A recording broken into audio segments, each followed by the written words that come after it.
સુરત શહેરના પ્રતિષ્ઠિત અને સુરક્ષિત ગણાતા વેસુ વિસ્તારમાં રાત્રિના સમયે ગુંડાગર્દીના બનાવે શહેરની કાયદા વ્યવસ્થા પર ફરી ગંભીર સવાલો ઉઠાવ્યા છે।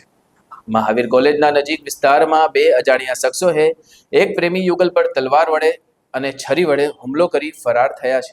આ હુમલામાં યુવક અને યુવતી બંને ગંભીર રીતે ઘવાયા છે। ઈજાગ્રસ્તોની હાલત નાજુક હોવાના સમાચાર છે। ઘટના સ્થળે લોહીના છાંટા વહેરાયેલા જોવા મળ્યા હતા, જેણે આસપાસના વાતાવરણને ભયાનક બનાવી દીધું હતું। સ્થાનિક લોકોએ તાત્કાલિક ઘાયલોને સારવાર અર્થે હોસ્પિટલ પહોંચાડ્યા અને પોલીસને જાણ કરી। મોડી રાત સુધી પોલીસ ઘટના સ્થળે પહોંચી કરી, પરંતુ સવાલ એ છે કે જ્યાં રોજ રાત્રે પોલીસ પેટ્રોલિંગનો દાવો કરવામાં આવે છે, ત્યાં આટલી હિંમતભેર હુમલો કેવી રીતે થઈ શકે? હુમલાખોરો હજુ ફરાર છે। પોલીસે તપાસના દાવા તો કર્યા છે, પરંતુ લોકોમાં ભયનો માહોલ છે। આ બનાવે શહેરની રાત્રિ સુરક્ષા વ્યવસ્થાની નિષ્ફળતાને ફરી એકવાર ઉજાગર કરી છે। સુરત પોલીસ માટે આ ગંભીર ચેતવણી છે, અન્યથા આવા બનાવો વિસ્તારની સુરક્ષાનો ભ્રમ તોડી રહ્યા છે।